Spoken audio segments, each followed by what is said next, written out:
Nouveau numéro de Reporter, le magazine de grand reportage de la rédaction de France 24. On va parler de la Turquie aujourd'hui avec vous, Marine Pradel. Bonjour, vous revenez de ce pays, mais pas seulement, et vous allez nous raconter la vie en exil de ceux qui fuient la répression d'Erdogan et de son régime. Ils sont accusés de terrorisme, ils sont accusés d'avoir participé au coup d'État avorté de 2016.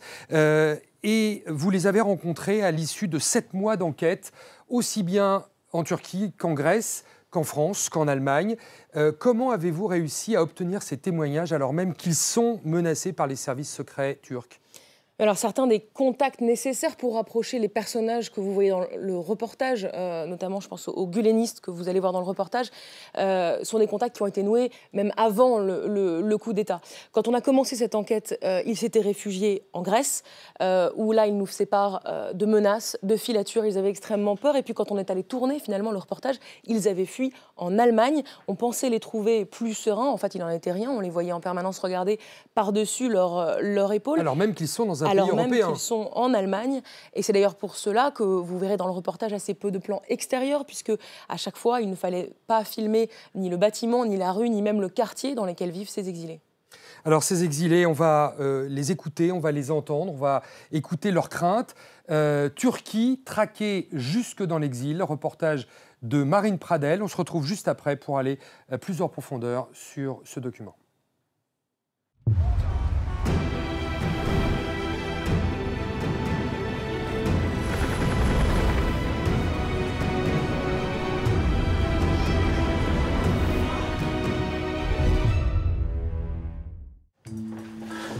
Das Verb ist rot.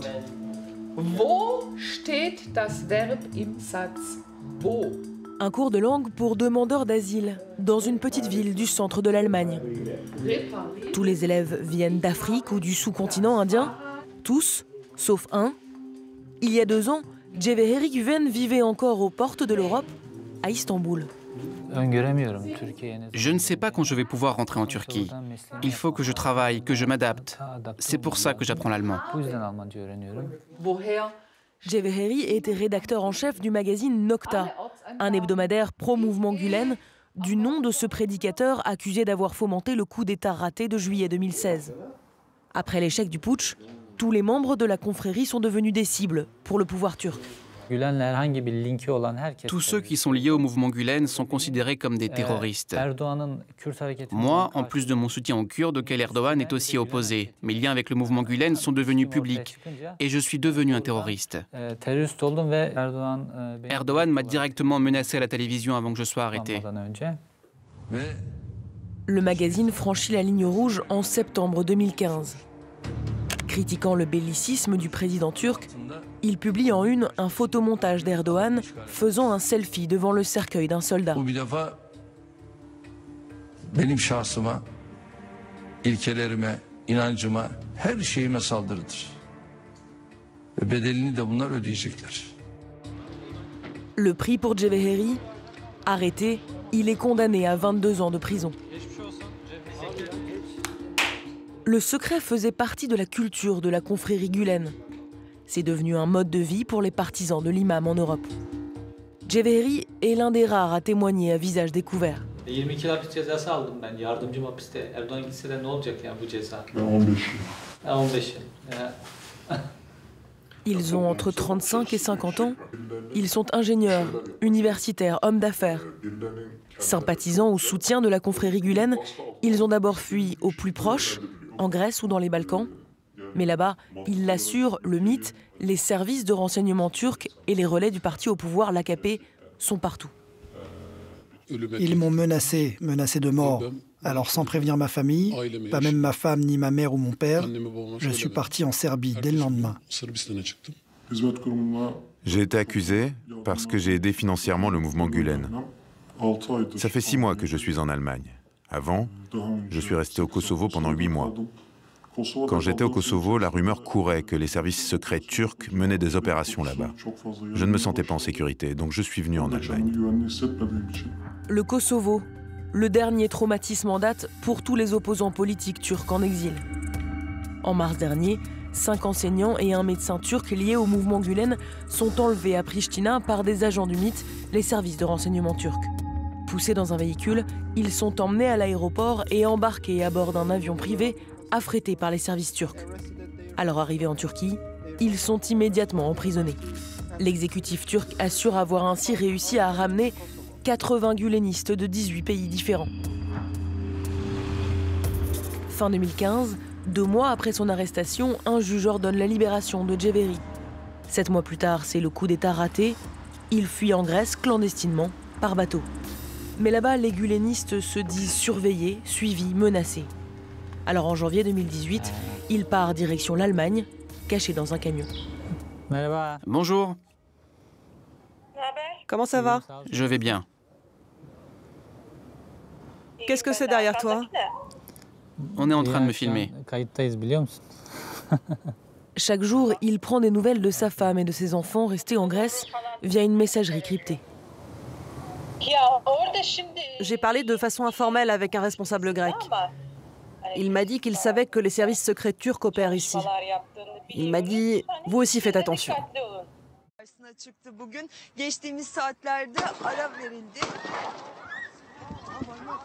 Şu anda bir müdahale var Can Dündar'a. Silah çıkardı birisi.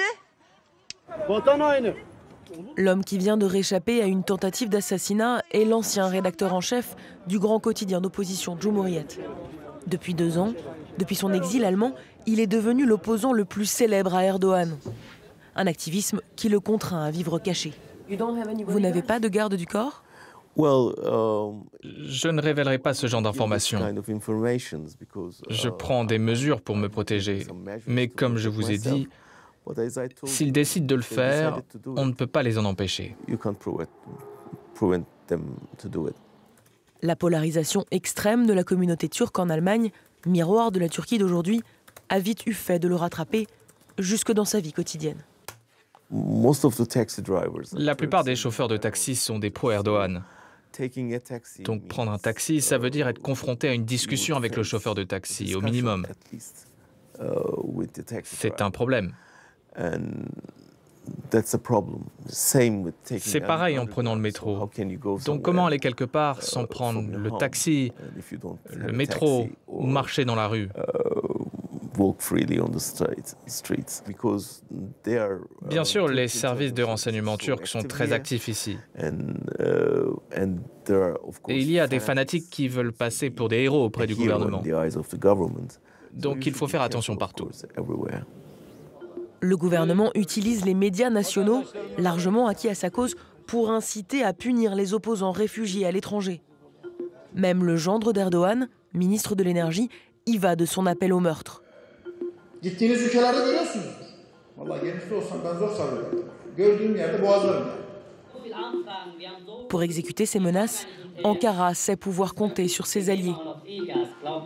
Osmanen Germania, les Ottomans d'Allemagne, est un gang de boxeurs créé en 2014 qui a des ramifications dans une vingtaine de villes allemandes. L'organisation, qui compterait plus de 300 membres, pour la plupart d'origine turque, est impliquée dans du trafic d'armes, des réseaux de prostitution, des agressions violentes et des tentatives d'assassinat. Ses cibles de prédilection, tous les exilés turcs, gulenistes, kurdes, militants de gauche et défenseurs des droits de l'homme, mêlés dans une même opprobre. Ulrich Hefner les connaît bien. Il fait partie d'une équipe spéciale de 20 enquêteurs basés dans 3 länders différents qui surveillent les agissements du groupe. Ils se montrent en nombre. Ils font des démonstrations de force. Ils défilent à travers la ville en scandant un slogan qui dit « La ville nous appartient ». En un clin d'œil, des affrontements violents peuvent éclater. En mars dernier, des raids simultanés sont menés dans plus de 60 lieux à travers le pays. 17 membres du gang sont arrêtés, dont les 3 leaders du groupe, jugés en ce moment à Stuttgart. L'enquête révèle que le gang exécutait des ordres reçus de l'étranger. Nous savions déjà, grâce aux autorités des Länder de Hesse et de Rhénanie du Nord, Westphalie, qu'il y avait des contacts avec la Turquie ou le gouvernement turc. Les écoutes téléphoniques des chefs d'Osmanen Germania révèlent l'identité du financier et commanditaire, Metin Kulunk, très proche conseiller d'Erdogan. Depuis 2 ans, l'Allemagne est sous pression. Ankara lui a adressé 123 demandes d'extradition et une liste de 300 personnes à surveiller sur son sol pour le compte des renseignements turcs. Les Allemands font la sourde oreille, mais la Turquie n'en reste pas là. Quand les pays européens refusent de coopérer, elle joue une autre carte. Doğan Akanlı est écrivain. Il est allemand et turc. En août 2017, il est en vacances en famille à Grenade, en Espagne. Il prend son petit déjeuner à l'hôtel, quand soudain... La police espagnole est arrivée pour arrêter un criminel terroriste. Ils ont encerclé l'hôtel. Les policiers, avec leurs gilets pare-balles, m'ont arrêté. Et quand ils ont vu un vieil homme en short, ils étaient surpris. Alors ils ont passé des coups de téléphone aux autorités pendant une demi-heure et ont comparé les documents d'Interpol. Mais après vérification, c'est bien lui, le criminel terroriste, qu'ils sont venus chercher. Il apprend alors qu'il a été placé sur notice rouge Interpol à la demande de la Turquie, permettant son arrestation par n'importe quelle police d'un État membre de l'organisation. Doğan Akanlı devra attendre 2 mois, assigné à résidence à Madrid, avant de pouvoir finalement rentrer librement en Allemagne. Nous savons tous qu'Interpol est censé lutter contre la criminalité à travers le monde. Mais la Turquie la manipule à des fins purement politiques. Siège de l'Organisation de coopération policière internationale, à Lyon. Ici, on est dans le centre de commandement et coordination d'Interpol. C'est un centre qui est ouvert 24 heures sur 24 et 7 jours sur 7 et qui fait le monitoring de tout ce qui se passe dans le monde. Interpol est une plateforme de communication interpolice au service de ses 192 États membres. Les États lui envoient des noms de personnes à rechercher. Interpol les publie sur des notices rouges. Voilà. Il y en a ici qui sont à chercher, avec leur nom, leur photo, une description, pourquoi ils sont à chercher. Eh bien, on va essayer de les arrêter à une frontière. Est-ce que ça peut arriver qu'ils soient mis sur par des États membres sur des notices rouges par erreur, mais que Interpol s'en rende compte, que disent « Ah non, là, il y a du... » La chargée de communication écourte l'entretien. Dans les faits, en aucun cas, l'organisation ne peut aller contre la volonté d'un État membre. Retour en Allemagne, où les rassemblements publics impliquant la communauté turque se tiennent sous protection policière. L'ambiance est festive, et même si les manifestants du parti d'opposition pro-kurde HDP disent se sentir observés, les discours sont sans détour. Pascal Meiser est député et membre du parti de gauche Die Linke. Il dénonce la passivité des autorités allemandes. Nous exigeons du gouvernement qu'il protège les gens qui vivent ici, et notamment les membres de l'opposition face à ces opérations. Il y a de nombreuses raisons qui expliquent pourquoi le gouvernement allemand ne rompt pas complètement avec Erdogan. Le sale deal sur les réfugiés, mais aussi les intérêts économiques et le partenariat au sein de l'OTAN.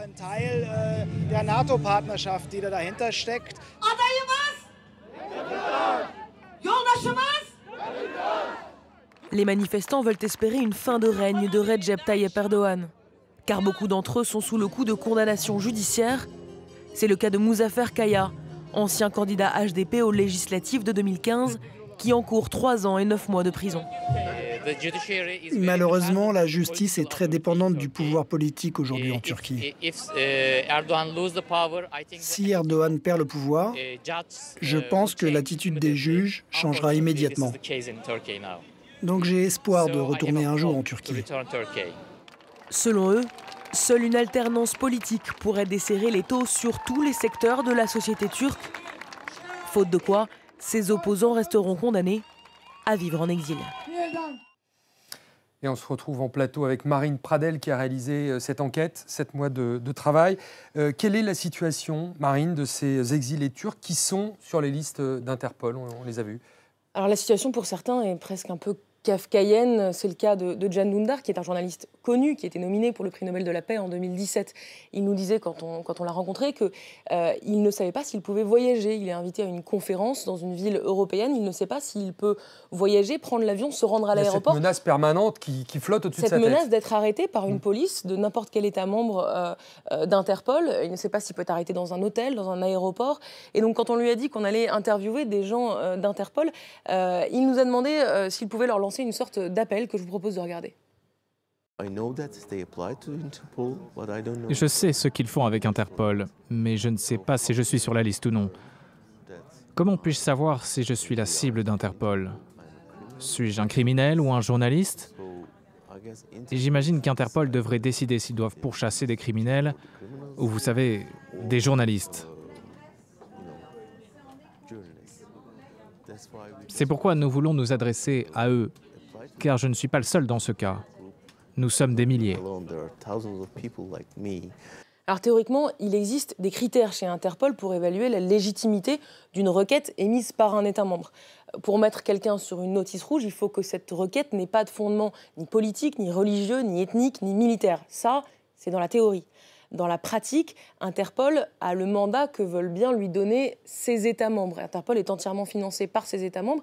Et en fait, c'est une sorte de caisse d'enregistrement, de chambre d'enregistrement de la volonté de ses États membres. Et Interpol n'a absolument aucun mandat, ni opérationnel, ni aucune possibilité d'aller contre la volonté d'un État membre. Et d'ailleurs, la Turquie n'est pas le seul pays à utiliser Interpol pour poursuivre ses opposants à l'étranger. La Chine fait de même, et ce, depuis de nombreuses années. Alors, on vient de l'entendre, hein, il dit « nous sommes des milliers », il termine son intervention là-dessus. Est-ce qu'on a une idée du nombre de personnes qui font partie de ces purges après ce coup d'État raté de 2016 en Turquie? Alors, pour vous donner une idée, assez récemment, il y a moins de 2 semaines, au cours des nombreux procès qui ont lieu depuis le coup d'État et qui jugent les personnes qui sont accusées d'être responsables de ce coup d'État raté de juillet 2016. 2000 personnes ont été condamnées à de la prison, dont 1500 à de la prison à vie. Et depuis le coup d'État de l'été 2016, ce sont 55 000 personnes qui ont été arrêtées et plus de 100 000 personnes qui ont été limogées. Merci beaucoup, Marine Pradel. C'est la fin de cette émission. Merci à vous de l'avoir suivi. Et on se retrouve la semaine prochaine pour un nouveau numéro de Reporter sur France 24.